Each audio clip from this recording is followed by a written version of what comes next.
If you're a private practice owner and you feel like you're doing evals all day long, but for whatever reason, your provider's schedule still feels thin a few weeks later, this episode's going to be for you.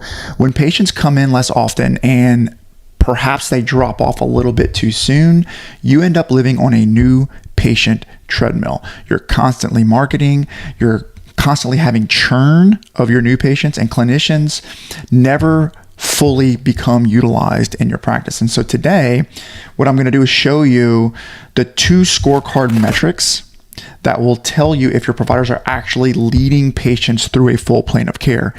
And I'll also show you the people, systems that you need to turn those numbers around without you having to micromanage every single case. So stick around, stick to the end, and let's have some fun.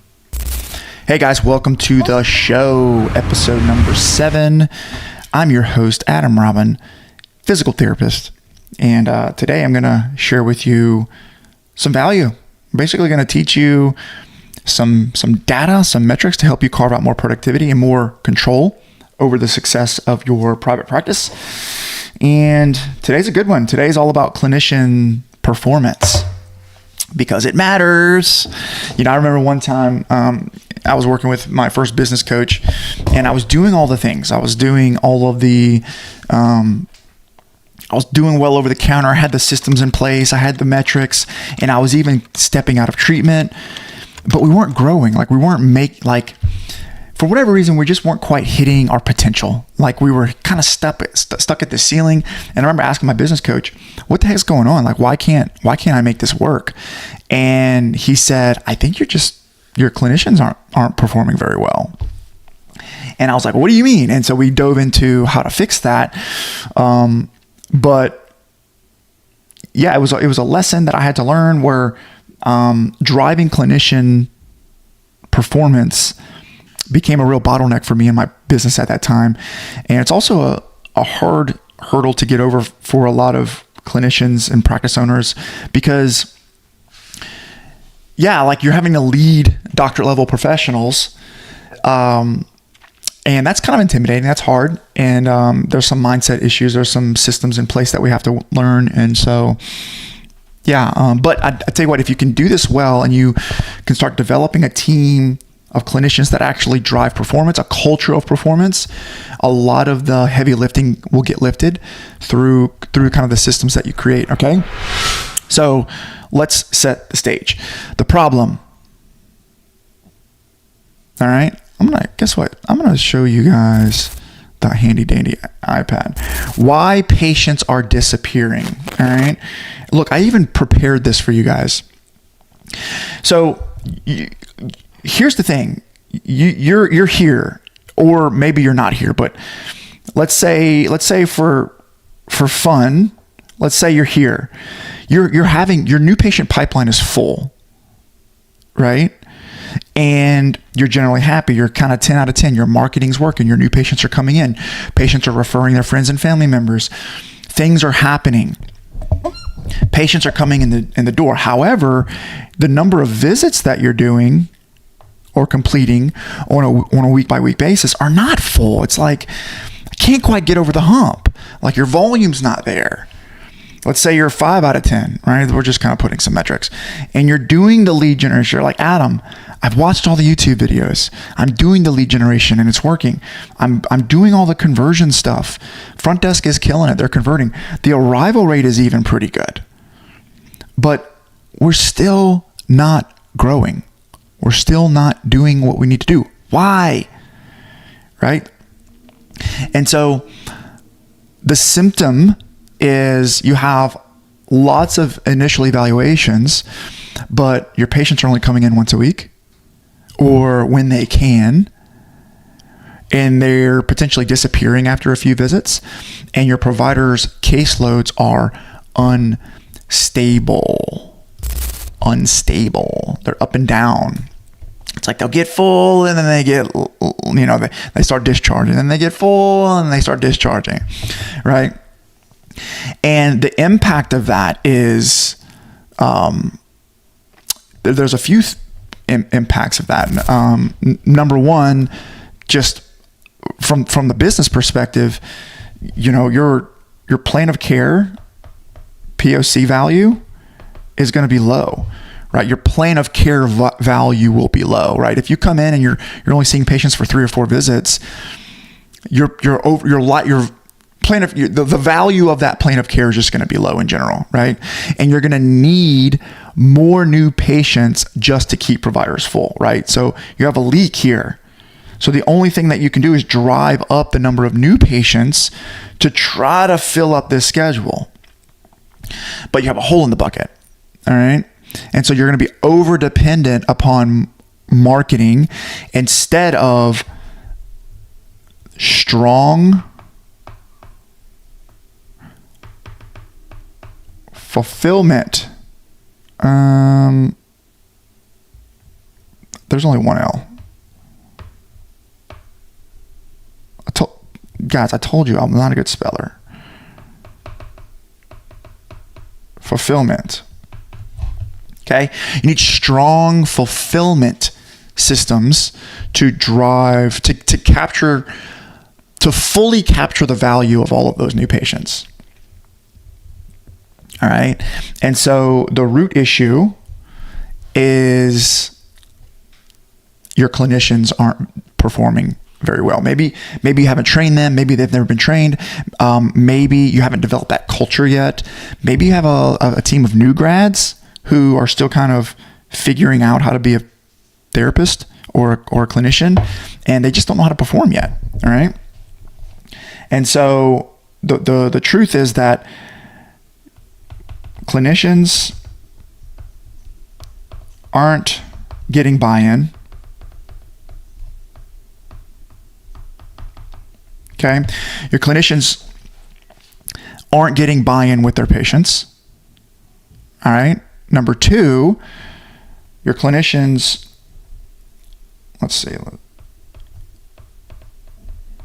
aren't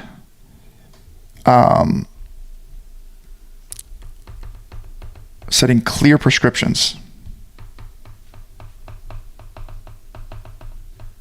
Okay. There aren't clear plan of care prescriptions that are being set by your clinicians. Your clinicians just not being a leader. They're being too loose or general with their prescriptions. All right. And they essentially just aren't leading patients through a full plan of care. Okay, they're not getting buy-in. They're not setting clear prescriptions. They're not leading patients through a full plan of care. And this is very much a skill that can be learned, but it's going to be unlike the things that we discussed in previous episodes. It's going to be something that's going to take a little bit of time, and but I'll break it all down for you. Okay, so there's going to be 2 metrics. Let's see how much space we have here. Two metrics that we're going to use to measure the effectiveness or the objective performance of your clinical team. Now, there's a ton, but these are going to be the essential ones that give you the clearest, highest. They're going to give you in my opinion, they're going to give you the most robust picture of clinical performance. There are many others. All right. So don't cancel me because I know that there are many others, but if you had to start somewhere, I would start here. All right. I'm gonna break them down for you. Number 1, prescribed frequency. Okay. This is going to depend on what type of clinician you are, what type of practice you have. Like if you're a PT, an OT, a speech therapist, a chiropractor, you might be an MD or an acupuncturist, a massage therapist. The prescribed frequency, how often are patients coming back to see you for follow-up appointments, is essentially what we're trying to capture here. I'm a physical therapist, what we would typically measure was prescribed frequency per week. Okay. How often are you scheduling, are you prescribing patients to come back on a week by week basis? That might be like, for a physician, that might be per month or per quarter, right? But how often do you schedule follow-ups? All right. So it's going to be the average prescribed visit frequency that you and your clinical team prescribe at the initial evaluation. It could be per month, per quarter, depending on the specialty. All right. So an example would be, you could do 3 times a week. Right? You could do 2 times a week.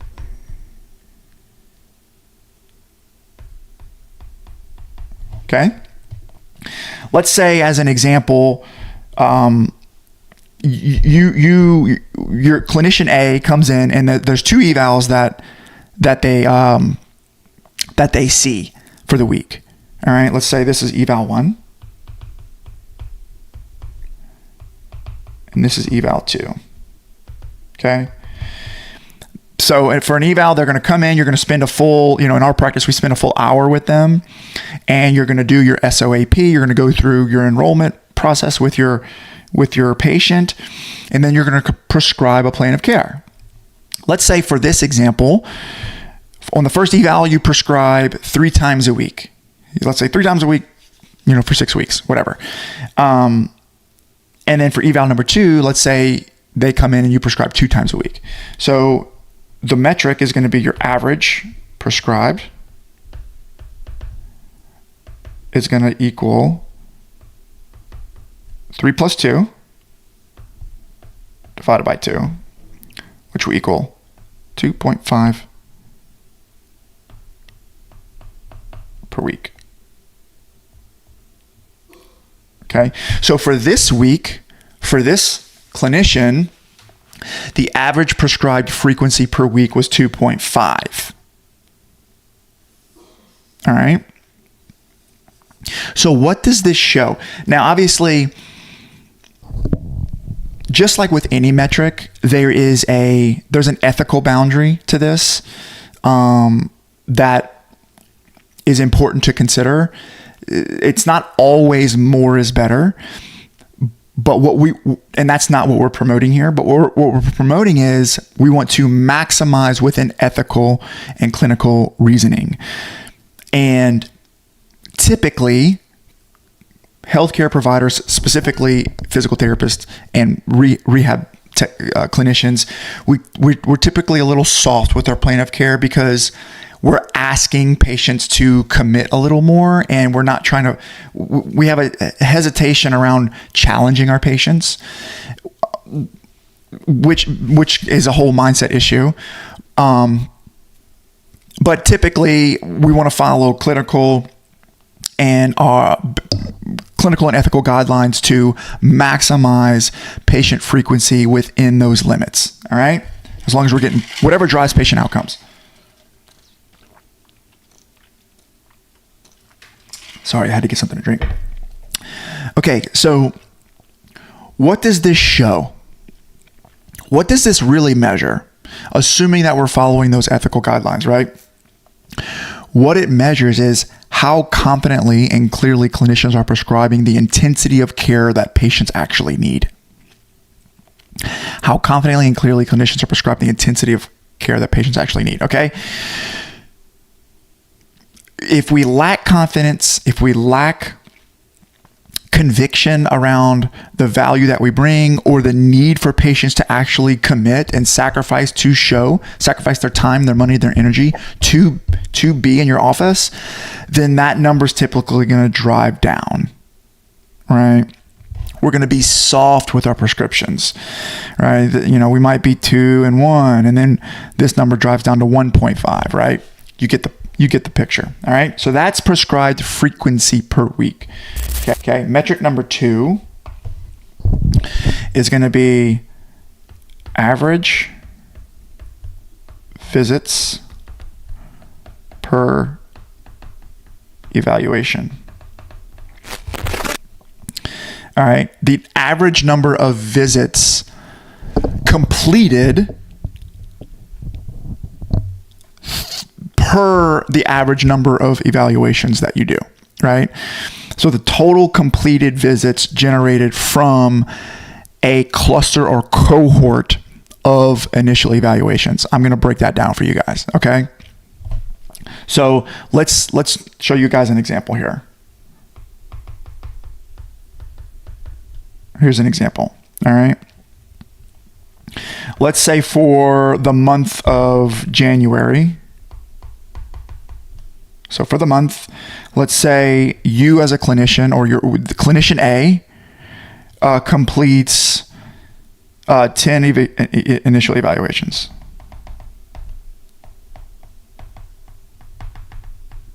Okay, 10 new patients for the month. All right, for that clinician. And let's say that clinician, remember, we're doing math that's super simple so Adam doesn't get confused. Let's say they complete 100 visits for the month. All right. So very simply, we just take 100 divided by 10. Let's see if the iPad will pick it up. Yay. Okay. You're averaging 10 visits per eval.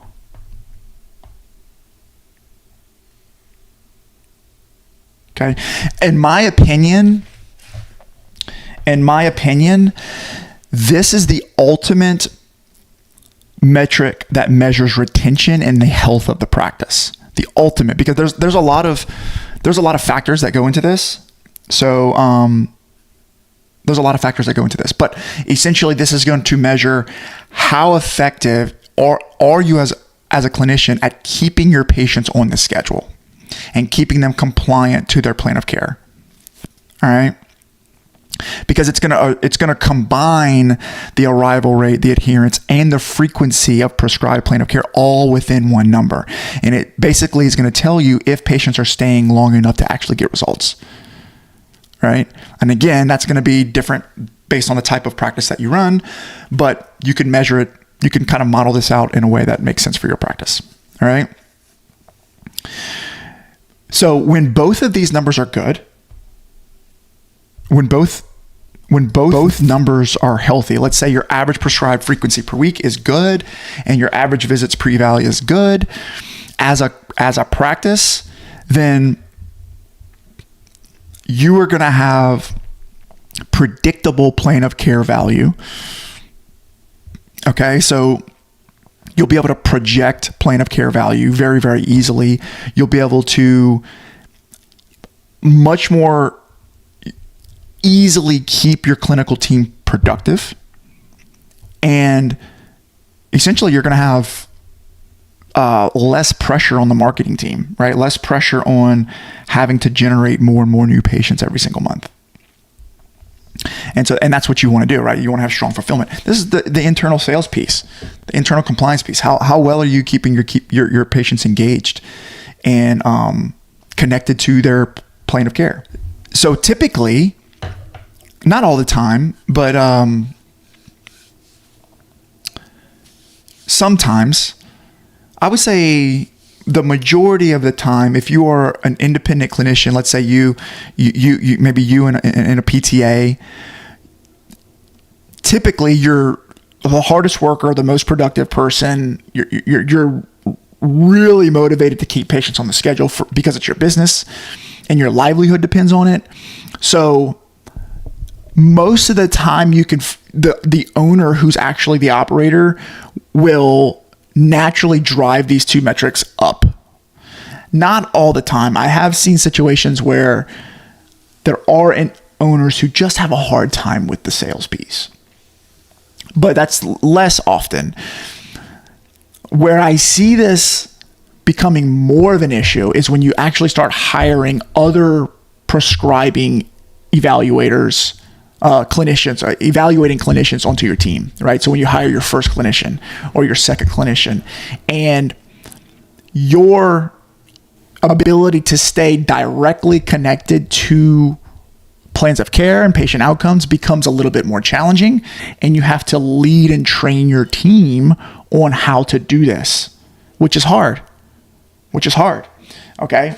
But if the numbers become low, unsustainably low, you're going to have patients coming in less often. They're going to have less progress.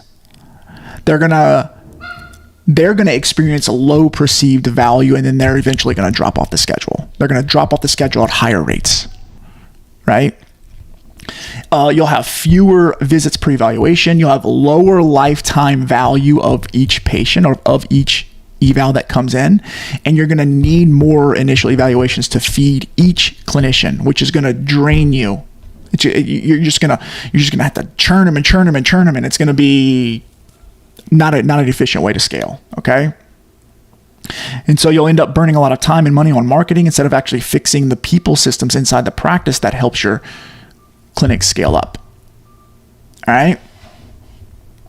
And also, it will be harder for you to hire clinical team, your clinicians, confidently, because you're going to have a harder time predicting provider utilization or ramping patients' schedules up predictably, right? So for all of those reasons, this number is really, really critical. I think that this really, really measures how well you're fulfilling your product and your purpose as a company.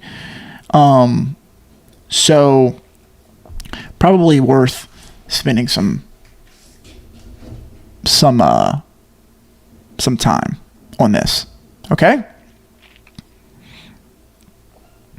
All right. So let's talk about what drives these metrics. All right. There's really two things that you have to get good at here. And this is Dr. Adam Robbins' perspective. Okay. So I'm not saying that there are other things that can't drive these metrics up. This is what I believe are the two things that drive the metrics up. Okay. First, I'm going to tell you kind of like the big picture, and then we'll break down like a framework on actually how to do this. Okay. So two big levers. Two levers.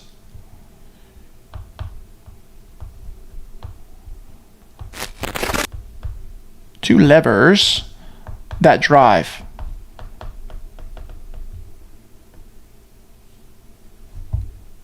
Look at there. Okay. Two levers that drive these metrics up. And one you're going to love, one you're going to hate.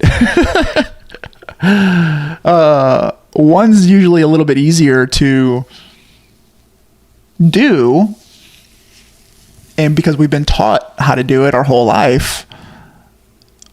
One less easy, and something we've not been taught ever, usually.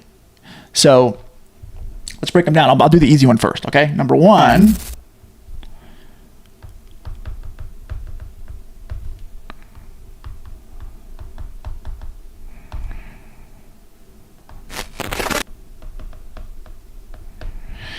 Clinical quality and outcomes.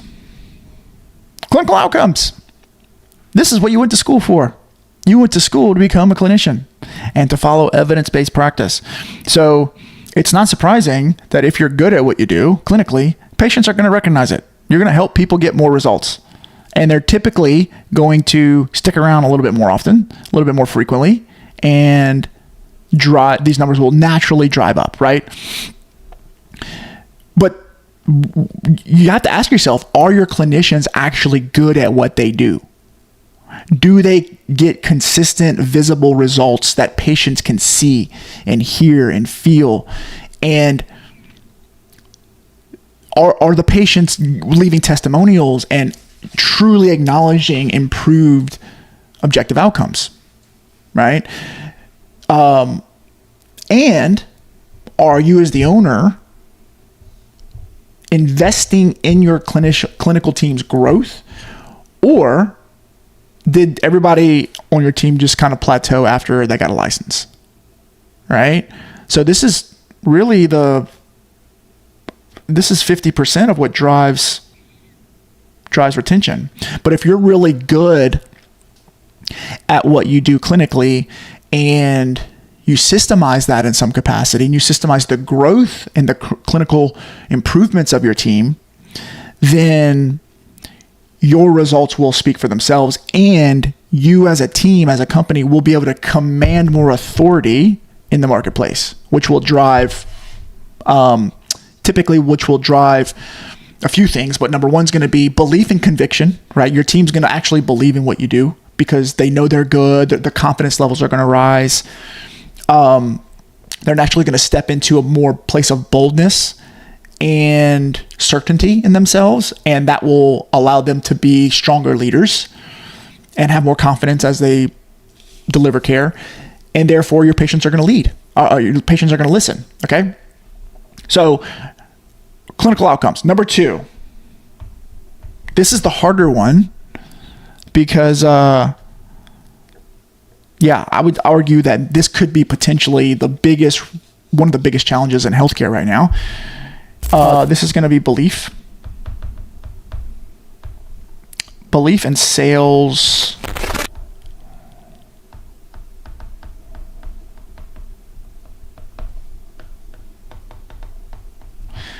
Beliefs.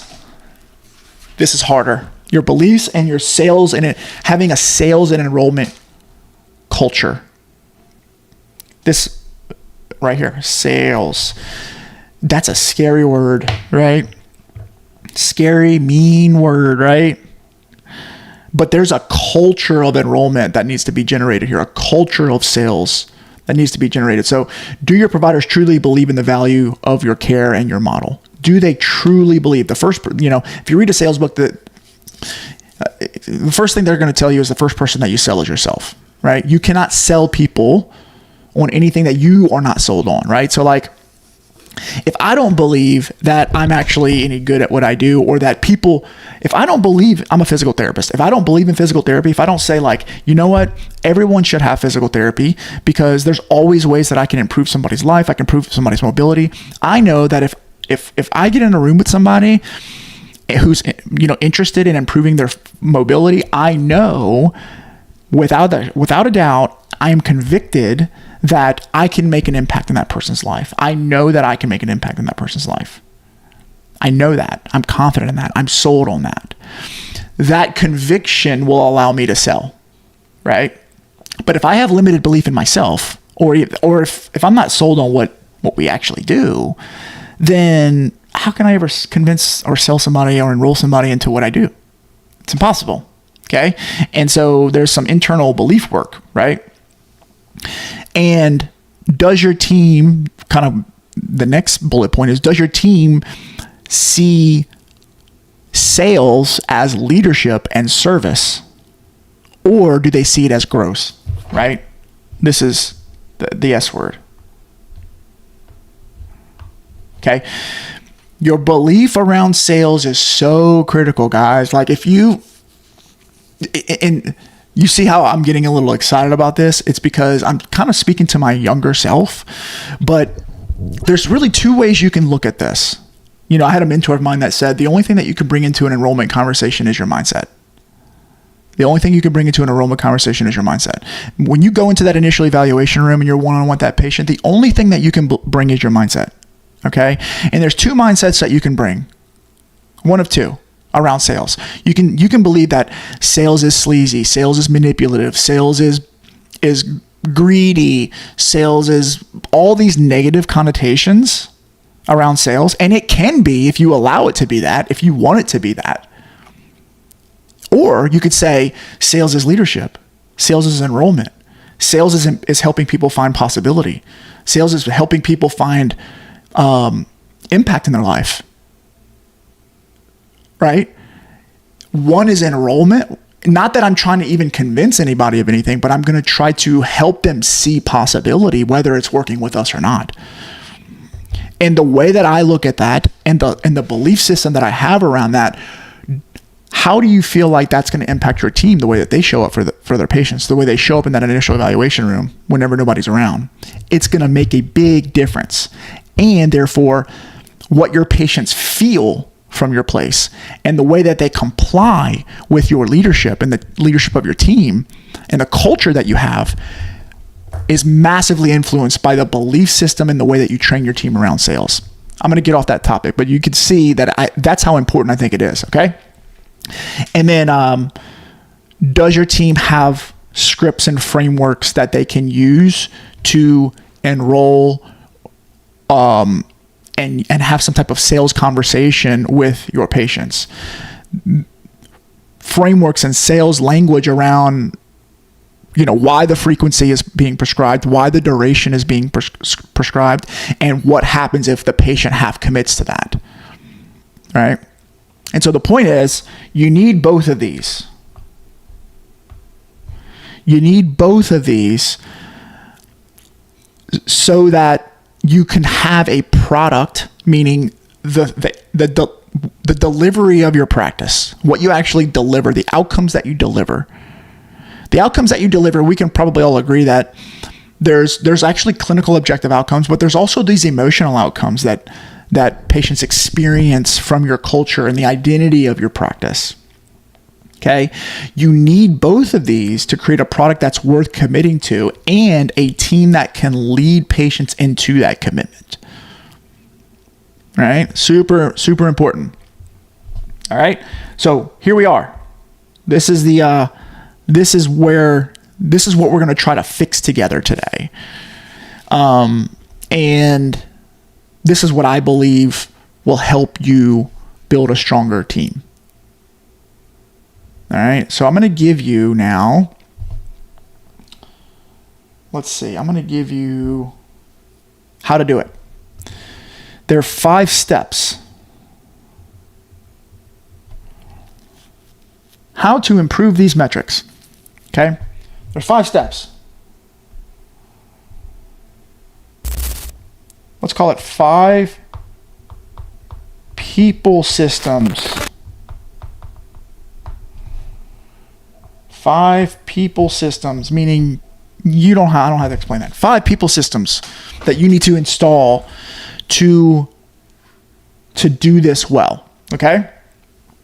And they're non-traditional. Unfortunately, I wish I could have a quick. They're probably not going to immediately change. This is going to be something that takes time, but it's the small improvements over time, the small consistent improvements over time that lead to the massive outcomes. All right. So that's kind of what I want you to think about this. How I want you to think about this. All right. So number 1.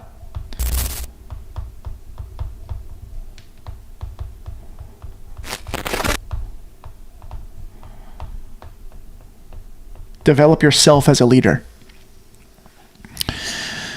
You are the emotional driver of the organization.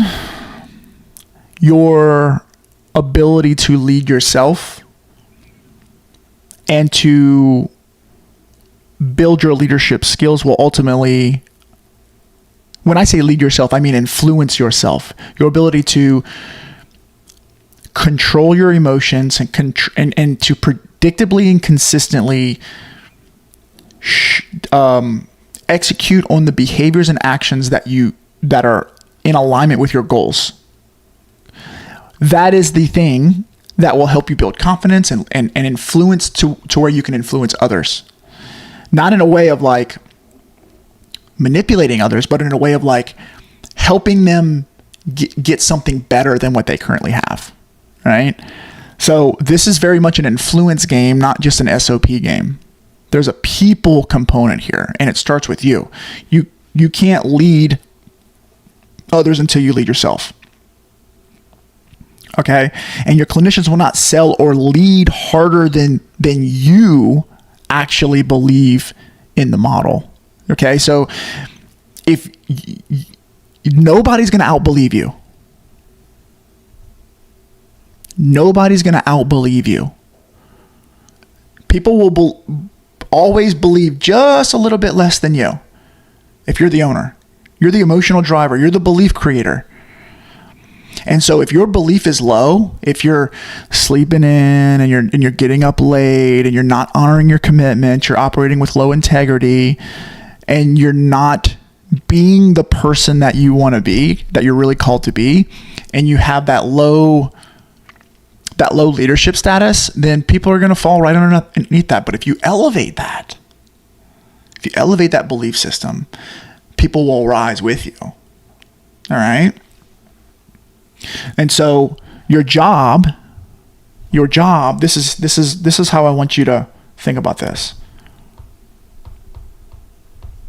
Become somebody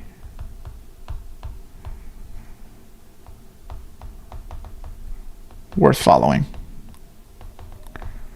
Become somebody that's worth following. Right? Somebody with conviction. Somebody with... That says become. That says become. Somebody that with conviction and belief and skill and all of the things. And grit. And emotional intelligence.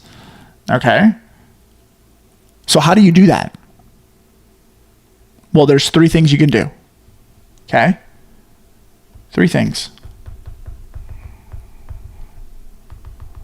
You have to commit to these for a long time. Pretty much indefinitely. Forever. You have to commit to these forever in order to make a difference. Okay? This is my leadership framework. Listen, I'm not John Maxwell. I'm not, Craig Rochelle. Those guys are incredible leaders. Those guys inspire me. This is what I believe has helped me develop my leadership skills and continue to help me develop my leadership skills. Okay. Whenever I find myself in a funk or find myself not living to my potential, it's usually when I'm lacking one or more of these 3 things. Okay. Number 1 is going to be read and apply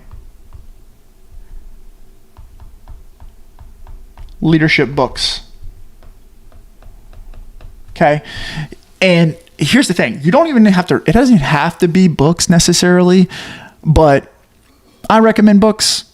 For whatever reason, a book just ingrains into your subconscious, but it can be books, podcasts, it could be courses. It could even be potentially events, leadership events, but you're going to consume quality information specifically about leadership, right? So some really good examples of people who have written great books is Stephen Covey. He wrote a book called 7 Habits of Highly Effective People. Very great book, as well as probably a few others. But Stephen Covey is a great leadership mind. John Maxwell, he's probably the most famous leadership person on the internet. Good to Great is a great book by Jim Collins. Incredible book about the study of leadership. And then there's another book called Emotional Intelligence 2.0, and I can't remember the author of that, but those are just some examples of leadership books that have influenced me and some of the people that I admire. Okay. So read them. You need to read them because you will be the product of the books that you read. And if you consume them over time, your belief system and your paradigm will shift, meaning the way that you view the world, the way that you solve problems, the way that the energy and the emotions that you bring to situations will all start to shift towards a direction that you probably want as a leader, somebody who can become a little bit more influential. All right. So you're going to read to and apply leadership books. Number 2, you're going to get around leaders.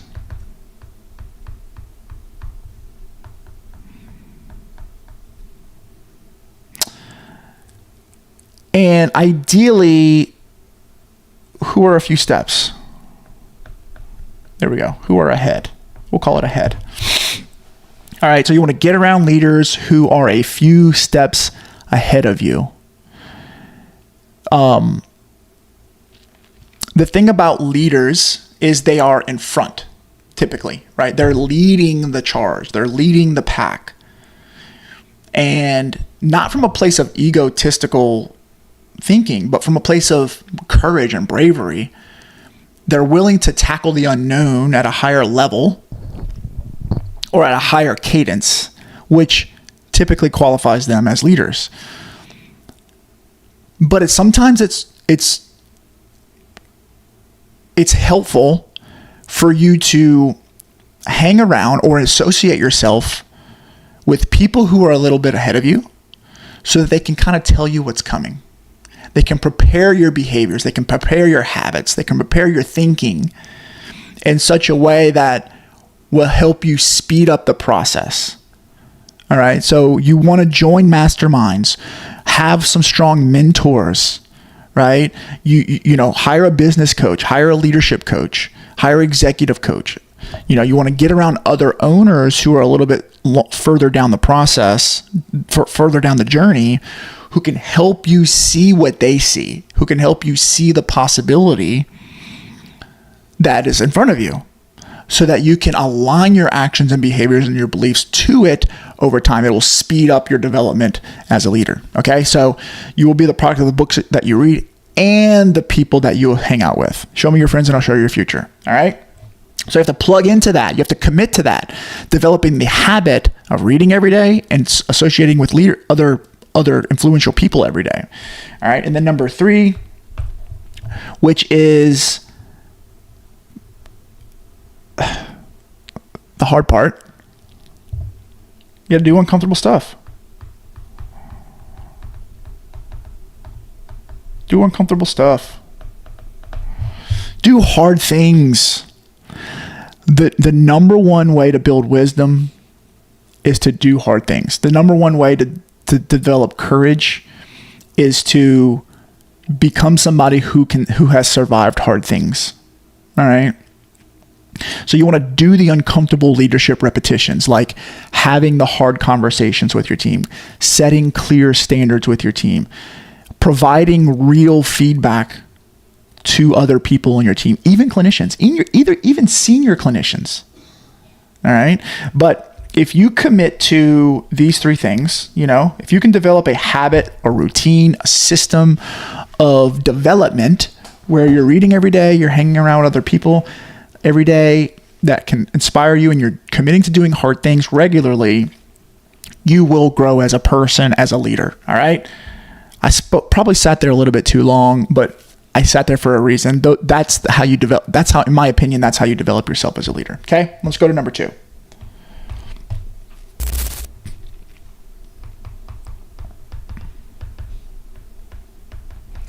You want to install a sales and enrollment culture. All right.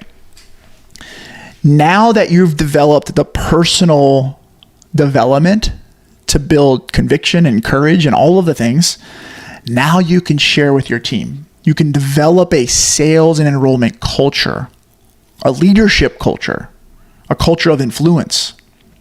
Okay. And so you can start to educate your team on what ethical sales actually is, which is helping patients make the best decisions possible for their health and not pushing visits and not making it influential. It's not about you, it's about them, right? And then you can start building simple frameworks and scripts for eval conversations. Right? So initial evaluation scripts or sales and enrollment scripts for your clinical teams. Okay? These are going to be scripts and frameworks that you actually use, that you actually role play and you train on, and you have them in your onboarding process. Okay? So it's like, you know, here's what's going on. Here's the plan. Here's what we're recommending. X times a week for X number of weeks. Period. Right? And here's why. Here's why it matters. Okay? And then also handling common objections like time, money, and we'll kind of see how it goes, right? So to break that down, there's really one other thing. But so one thing is going to be educate. Okay. Educate your team. All these leadership books, teach your team all the principles that you're using, right? All these leadership books are teaching you about sales. Read a sales book, right? Read a sales book. Read a sales and enrollment book. Read a few of them and educate your team. Build some trainings around them. Show them how to do that, right? Educate your team. Build frameworks.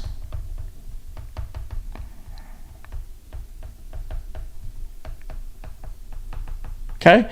And scripts. Take the information that you're learning from these books and go to Claude or ChatGPT and start having conversations and try to build out some trainings, just like I'm doing right here on this YouTube video. You can do this type of thing and teach your team. Have your team watch your trainings as part of the onboarding process. And then lastly, it's going to be role play. All right? Regularly. Role play with your team. All right? Role play doesn't, I don't know, it's uncomfortable. It's kind of cringe. I love the word cringe because I associate cringe with care. If it's cringe, it just means that you care a lot, right? Right. But set a cadence of role playing. It's not something you have to do every day, but once a quarter, twice a year, sit down and be like, hey, let's have a conversation about how let's role play the eval. Like, how does that go with you guys? I'll go first, right? Get up there, get in front of your team and look silly and actually role play in front of them. Be that leader that will inspire them to come alongside of you and role play with you. Okay. So you and the clinicians actually practice the scripts and can practice the objection handling. And so you can do that with the repetitions until it becomes normal, and you can rehearse the enrollment with them and not just wing it, not just everybody kind of doing their own thing in the practice. All right. So you have to build out this sales training, right? So this becomes, remember, sales is leadership. Leadership is sales. It's all the same thing for simplicity, all right? And you don't have to build out this world-class sales and enrollment training for your team. Simple frameworks, simple frameworks, okay? But there's a transition that happens whenever you go from leader to leader builder. Okay, that's number one, how you elevate yourself as a leader, but how you start building a culture of leadership. Okay, so that is number 2. Number 3. By the way, I don't know if these are necessarily in order of importance. I think they're all important and they can all kind of happen simultaneously. But if you want to look at these in like they're in order, you can, right? So you want to create clinical improvement system. Okay. First of all, your team's going to love you for it because most of them are super passionate about being good clinicians. So if you can just become a company that will hold space for people to actually improve as clinicians regularly, it's just a good thing. It's just a good habit. And it's all honestly not a lot of people do it. So just hold space for that and have regular clinical meetings with your team that focus on the outcomes that you're targeting as a team, the approaches and how you're standardizing your care and how you're measuring results. And if you just do that regularly, it doesn't have to be more complicated than that. You will naturally improve your clinical outcomes, okay? So regular meetings, clinical meetings, okay? When I say clinical meetings, that means we're not talking about marketing or sales or metrics associated with anything from the business perspective. We're talking or birthdays and all that. We're talking about clinical outcomes. Now, maybe that's once a month, once a quarter. It could be once a week. It just depends on where you're at in your practice. They're all right answers. It doesn't matter. The point is just having that regular meeting rhythm, having a clear agenda where you're focused on those clinical outcomes. All right. The second thing is going to be let your team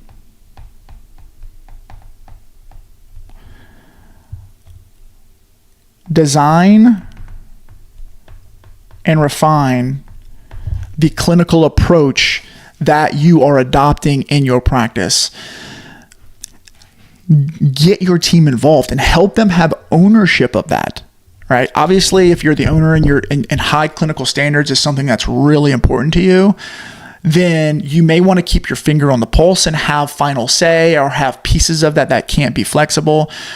But finding where your team can have autonomy with this and independence and flexibility on how they can own, just giving them permission to own pieces of it will help your team out a lot, okay? Because here's why.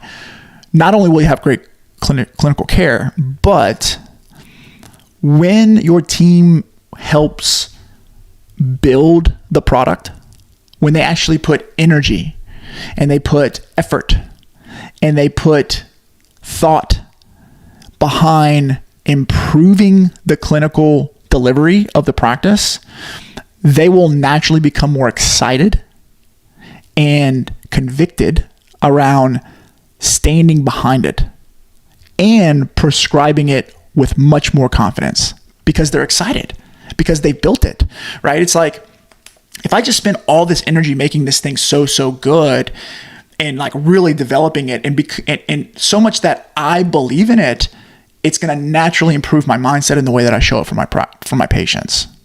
All right. So if you want to build conviction, you improve your product. All right.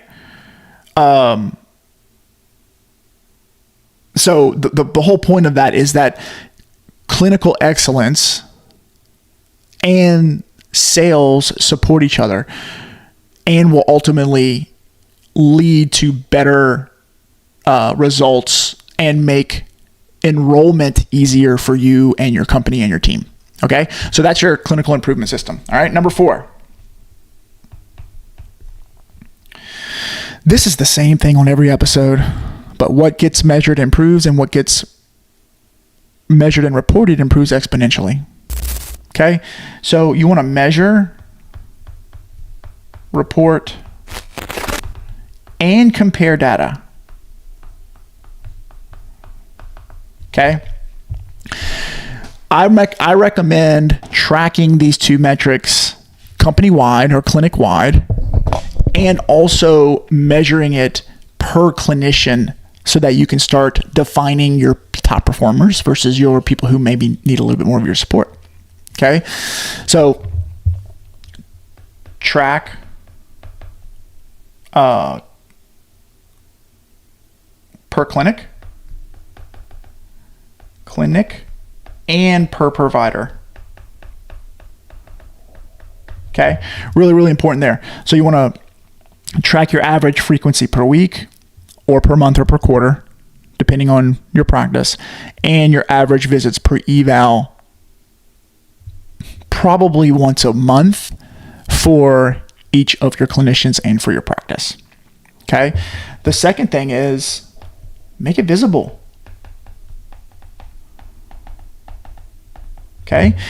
Clinicians are competitive. Make it visible. Create a scoreboard. Create something where people can see, and you put like first place, second place, third place, right? Create it, gamify it. Make this a game. And create something that everyone can see where the clinic is and how each provider is trending inside of that clinic. All right. And then lastly, use the data as a coaching tool.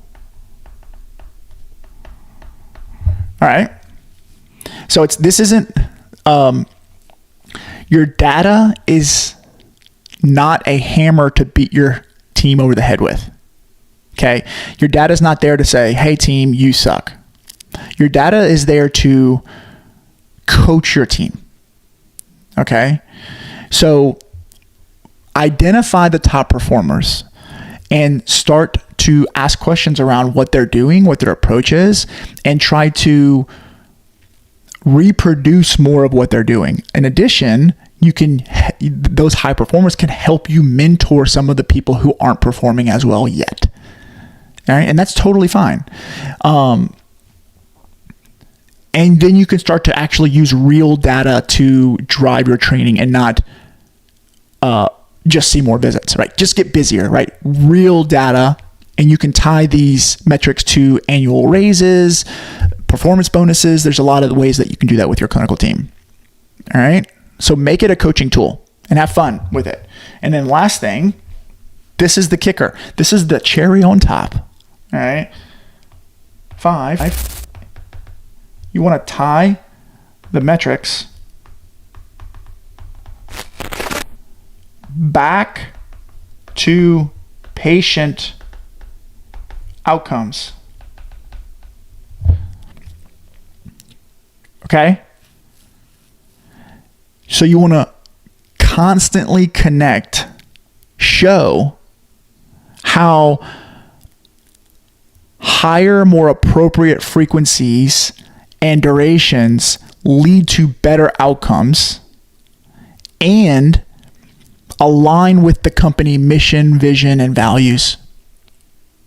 Right? If you can make that connection with your team, they will buy in. They will become enrollers. They will become sales professionals. They will become motivated to convince and persuade ethically and lead. All right? And it's your job to make it very clear that it's not about squeezing patients in or tricking them into showing up. It's about doing what's clinically right.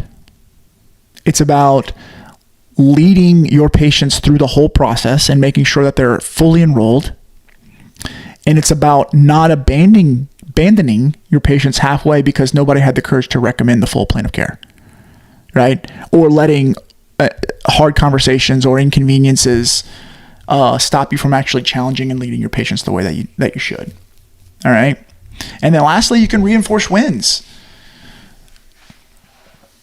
You can reinforce with wins, right? Share the stories and the data where full plan of cares led to actual life-changing outcomes for your patients and also a healthier provider or a healthier clinic. All right.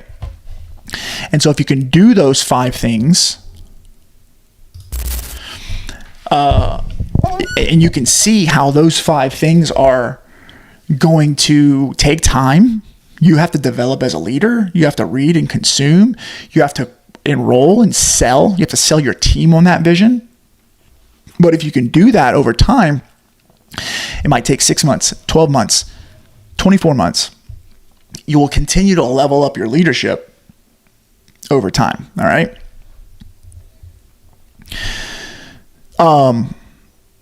These metrics, there's some objective systems, obviously, that you have to install, but they are very much driven by humans, right? And so they live and die by who you hire and how you actually lead them in your practice. If you've got clinicians who don't believe in your model, don't believe in what you do, they have no structured training or sales and enrollment systems that they follow. There's no scorecard. There's no rhythm of objective accountability or performance. You're always going to feel stuck on the treatment floor and running in to rescue anytime there's a crisis. And you're always going to be stuck on that new patient treadmill. Where staffing comes in is you can hire clinicians who are more aligned with your values and are willing to lead and not just treat and hope, right? They're not just showing up and checking boxes. They're actually willing to lead and enroll patients through their plan of care. And you can also support your team or your clinical team with admin staff or virtual assistants so they can focus on outcomes and enrollment and not paperwork, okay? Which is where everyone wins, right? So if you're looking at your average frequency per week and visits per eval and they're lower than you know they should be, this is usually not just a clinical issue. It's a staffing and people systems issue. You need the right clinicians, you need the right training, and you need the right support staff so that system can run without you being the only one who can actually sell a plan of care. And that's exactly the type of work that I do with private practice owners. I help map out your current team. I help you see where your providers might feel stuck, and also deciding whether you have a training problem, you have a systems problem, or potentially you have a hiring problem. So if this is you, if you're tired of feeling like you're cranking out more and more new patients just to keep your providers busy, start by locking in those two numbers, okay? It'll really, really change things for you. What's your average prescribed frequency per week? What's your average number of visits per evaluation, okay? And if those numbers aren't where they should be, you probably don't have a marketing problem. You just need better people or better systems, all right? So all that to say, I hope this brought you tons of value and some things to look at. Don't just accept low frequency or early drops offsets as it's just how it is in your practice. It's not. Build the team and the actual system so your clinic or your clinicians can lead patients throughout the full plan of care, and your clinic can finally run without you. All right, which is key. All right.